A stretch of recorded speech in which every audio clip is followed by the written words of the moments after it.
औज़ुबिल्लाहि मिनश्शैतानिर्रजीम बिस्मिल्लाहिर्रहमानिर्रहीम। Urdu knowledge factory में हाजिर खिदमत हुआ हूँ प्रोफेसर जमील अली।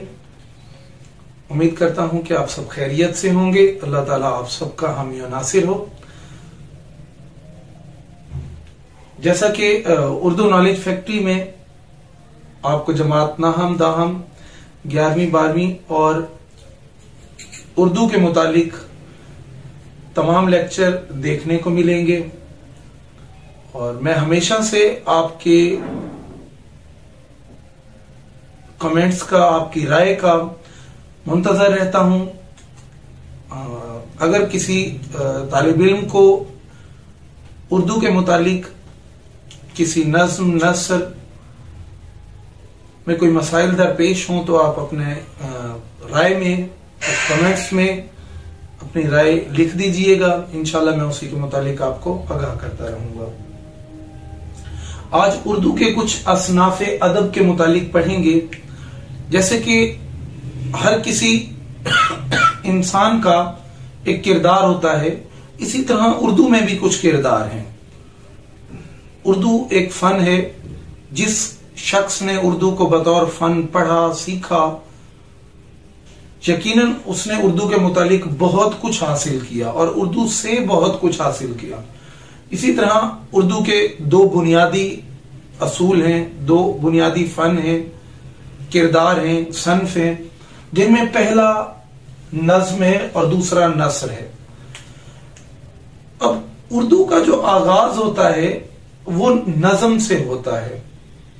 नसर आज से गुज़िश्ता 2-3 सदी पहले की बात है कि उर्दू में नसर को फरोग दिया गया, वरना इससे कबल जब उर्दू का आगाज होता है, उर्दू अपने मुख्तलिफ अदवार से गुजरती है, उर्दू बनती है, उस वक्त उर्दू शायरी की सूरत में थी, नज्म की सूरत में थी। तो क्योंकि ये बताना इसीलिए मकसूद है कि बहुत से तौलबाए कराम जैसे कि जमात नाहम में फर्स्ट ईयर में नज्म का खुलासा, नज्म का मरकजी ख्याल होता है और तौलबा को इनके मुतालिक लिखने में 5 नंबर का सवाल बहुत मुश्किलात का सामना होता है, जबकि इस फन को सीखना, समझना इंतहाई आसान है तौलबाए कराम के लिए। आज हम बात करेंगे उर्दू के असनाफे अदब में नज्म और नसर की। असनाफे नज्म में 3 दर्जे हैं। इन 3 दर्जों को किस तरीके से, इन दर्जों में कौन कौन से हिस्से, कौन कौन से असनाफ, कौन कौन से किरदार शामिल हैं, उनके मुतालिक पढ़ेंगे। जैसे कि बालिहाज मौजू नज्म जो है उनमें हमद, नात, गजल, कसीदा, मरसिया, गीत, शहर अशोब, वसोख्त, रेख्ता और पैरोडी शामिल है।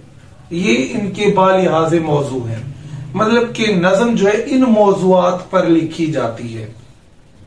मजीद अगले लेक्चर में इन मौजुआत की तारीफ, इनके मुतालिक लिखी गई तहरीरें आपको पढ़ाई जाएंगी, सिखाई जाएंगी, बताई जाएंगी।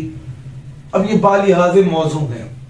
फिर बालिहाज हैयत होती है, जैसे कि बनावट होती है, जिसामत होती है, उसमें मसनवी है, रुबाई है, कता है, मुसम्मत है, तरकीब बंद है, तरजीह बंद है और मुस्तजाद है। अब बेटा ये बालिहाज हयत है, जिसामत के एतबार से है। इसमें मुसद्दस भी शामिल हो जाती है, मुखम्मस भी होती है। ये असनाफ नज्म है। इसी तरह नज्म जदीद है। नज्म जदीद मौलाना अल्ताफ हुसैन हाली साहब ने लिखी। इसी तरह आज से गुज़िश्ता 2 सदी पहले जो हमारे शौराए कराम हैं, उन्होंने जदीद नज्म को फरोग दिया। उनमें पहबंद नज्म है, मुअर्राए नज्म है, आजाद नज्म है। ये वो नज्में हैं जिनमें शायर एक मुतअय्यन मौजू के गिर्द अपनी बात घुमाता रहता है। उसका हर लफ्ज, उसके मुतअय्यन मौजू, जो भी अनवान दिया गया है, उसी अनवान के गिर्द तमाम अल्फाज, तमाम मफहूमात जो हैं उसी के गिर्द होंगे। ये नज्म है। अब नज्म का तारुफ आपको बताएंगे कि नज्म के तारुफ में क्या होता है। ये असनाफ नज्म है आपके पास, बालिहाज मौजू, बालिहाज हयात और जदीद नज्म। इनमें ये नाम है, ये आप सभी नोट कर लें। और जमात नाहम दाम और 11वीं 12वीं जमात में मैं तमाम तलबा को बावर करवाता चलूं कि हमद, नात, गजल, कसीदा, मरसिया, कितात ये आपके निसाब का हिस्सा होते हैं। कुछ आजाद नज़में हैं, ये आपके निसाब का हिस्सा होती हैं। जैसा कि आप कहीं किसी भी प्रोग्राम में या किसी फंक्शन पर कोई बच्चा तालिब इल्म पैरोडी तैयार करता है तो वो नज्म का हिस्सा होती है। कोई गीत कहा जा रहा है, ये भी नज्म का हिस्सा है। ये आजकल आपके सिलेबस में ये कुछ 5-6 असनाफ हैं जो आपके सिलेबस का हिस्सा है। इससे आगे बीए की जमातों के लिए या डिग्री हासिल करने के लिए, मास्टर करने के लिए, हमें उर्दू के लिए, इकबालियात के लिए, फिर आपको इन तमाम अनवानात की तमाम तर मौजू पर लिखी गई नज़में आपके सामने आएंगी। अब नज़म का तारुफ क्या है, नज़म होती क्या है, नज़म के मुतालिक शायर का क्या गुमान है, और नज़म के मफहूमात लिखने के लिए या तशरीह करने के लिए हमें किस चीज पर कैदो पाबंद होना चाहिए, ये तमाम बातें आपको इसी लेक्चर में सिखा दिए जाते हैं।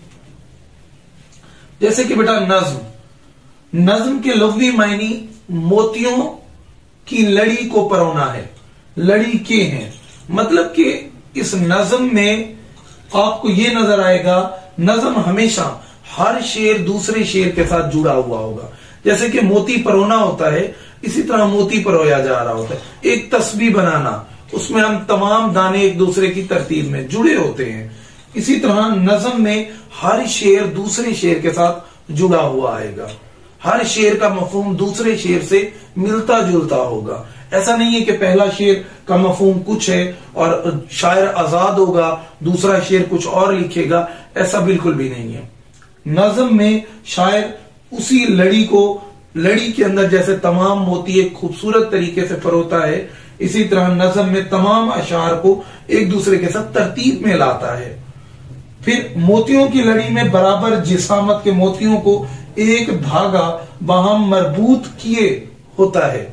अब ये शायर का फन है कि शायर ने एक मौजू पर, एक अनवान पर किस तरीके से, किस अंदाज से, फिर लफ्ज इस्तेमाल हुआ है बराबर जिसामत। अब ये बेटा बराबर जिसामत जो है, इसका मतलब शायर का वो जो अशार शायर ने लिखे हैं उन अशार की वजन को बरकरार रखना, यानी कि शायर ने अपने फनी महासिन को किस तरह खूबसूरती के साथ बराबर अंदाज में हर शेर को दूसरे के साथ जोड़ दिया है। नज़म का एक दूसरा मफहूम ख्यालात का मुनज़्ज़म इजहार है। अब ये दूसरा मफहूम है। पहला मैंने आपको बताया कि ये लुग़वी मायने थे कि जैसे कि कोई भी हम मोतियों की एक लड़ी बनाते हैं, उससे खूबसूरत उस अंदाज में नजर आती है वो लड़ी मोतियों की जब सारे एक जिसामत के हों, एक वजन के हों, बराबर हों, एक रंग रूप के हों। तो दूसरा मफहूम जो है उसका ये है कि अपने ख्यालात को मुनज़्ज़म इकट्ठा करना किसी एक मुद्दा पर, एक मौजू पर। जब एक मौजू पर, एक मुद्दा पर अपने ख्यालात को इकट्ठा कर लिया जाता है, वो नज़म कहलाती है। फिर नज़म का मुतजाद लफ्ज नसर इस्तेमाल हुआ है। इसके बाद नज़म आज खुद एक इकाई होती है। अब ये पूरी नज़म की बात है, जबकि गजल में इससे बिल्कुल उलट है। नज़म में हर शेर बजाते खुद एक इकाई रखता है, जबकि नज़म में पूरी की पूरी इकाई जो है वो एक ही नज़म है, एक ही नज़म इकाई है। नज़म फर्द की आईनादार होती है।